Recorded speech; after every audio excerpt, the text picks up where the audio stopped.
Unit क्या होगी, mole litre inverse, और इसकी पावर n है तो ये हो जाएगी पावर n। अब हमारे पास क्या हो जाएगा के, ये के इधर ही रहने दिया, mole litre inverse second inverse. Hello everyone, welcome to make it easy. आज हमारे पास है केमिकल काइनेटिक्स का लेक्चर नंबर 1। लेक्चर नंबर 0 में मैंने कुछ बेसिक बातें बताई थी, आप वो देख लेना, लिंक आपको डिस्क्रिप्शन में मिल जाएगा। और अगर नोट्स चाहिए तो उसका लिंक भी आपको टेलीग्राम चैनल का लिंक डिस्क्रिप्शन में मिलेगा, आप वो ज्वाइन कर लीजिए, वहाँ पर आपको पीडीएफ मिल जाएगी प्रॉपर नोट्स के लिए। वैसे अगर आप ये साथ साथ नोट्स बनाओ तो अच्छी बात है।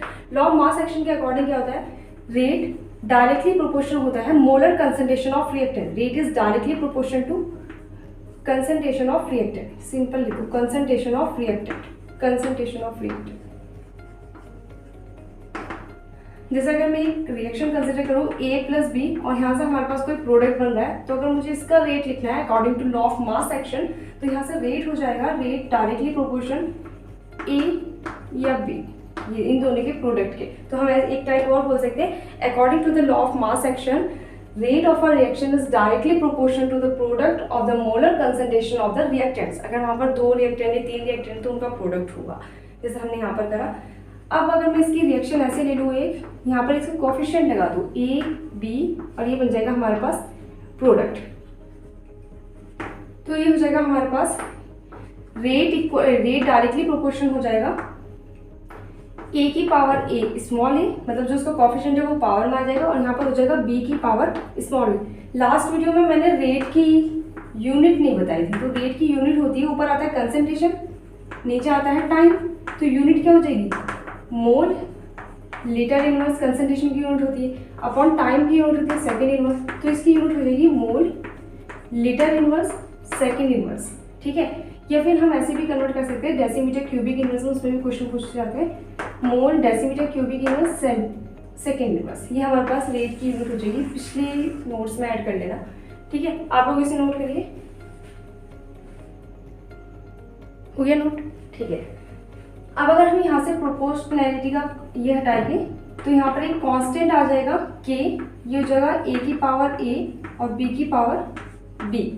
इस कांस्टेंट को बोलते हैं रेट कांस्टेंट, रेट कांस्टेंट। अगर हमारे पास कंसंट्रेशन ऑफ रिएक्टेंट्स 1 हो जाए, दोनों a की कंसंट्रेशन भी 1 हो जाए और b की कंसंट्रेशन भी 1 हो जाए, तो ये हमारे पास रेट कांस्टेंट रेट के बराबर आ जाता है। कैसे, रेट इक्वल, अगर मैं बोलूँ कि कंसंट्रेशन ऑफ A भी 1 है और कंसंट्रेशन ऑफ B भी 1 है, तो हमारे पास ये आ जाएगा K इंटू 1 या 1 की पावर A इंटू 1 की पावर B, तो हो जाएगा रेट इक्वल K। तो रेट इक्वल कांस्टेंट आ जाएगा रेट कांस्टेंट के बराबर। ठीक है, अगर रेट हमारे पास कंसंट्रेशन 1 है तो हमारे पास रेट कांस्टेंट के बराबर आ गया।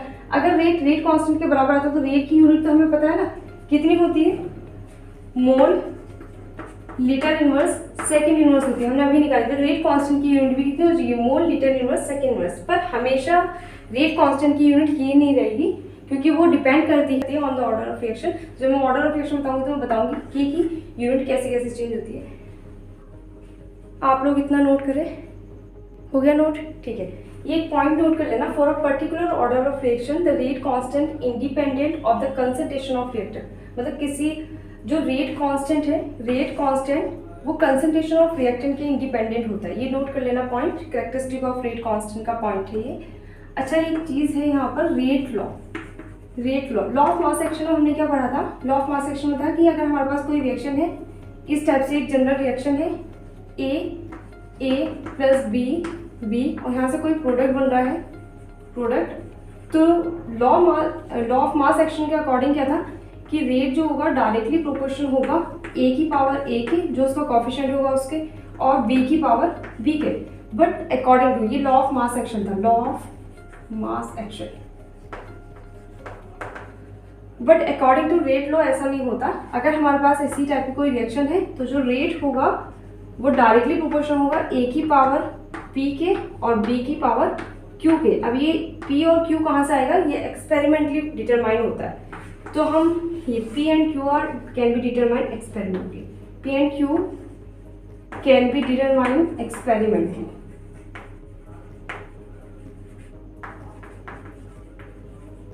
एक्सपेरिमेंटली, ठीक है, ये लोग नोट कर लो आप। अब है हमारे पास ऑर्डर ऑफ रिएक्शन। किसी रिएक्शन को हम देखकर नहीं बता सकते कि किस ऑर्डर की रिएक्शन है, वो हमारे पास एक्सपेरिमेंटली होता है कि कौन सी रिएक्शन किस ऑर्डर की है। जैसे हमारे पास एक रेट लॉ एक्सप्रेशन आया था, अभी हमने निकाला था k a की पावर p और b की पावर q। तो हमारे पास अगर ऑर्डर ऑफ रिएक्शन निकालना हो और स्टेप पर रेट एक्सप्रेशन दे रखा हो तब हम निकाल सकते हैं।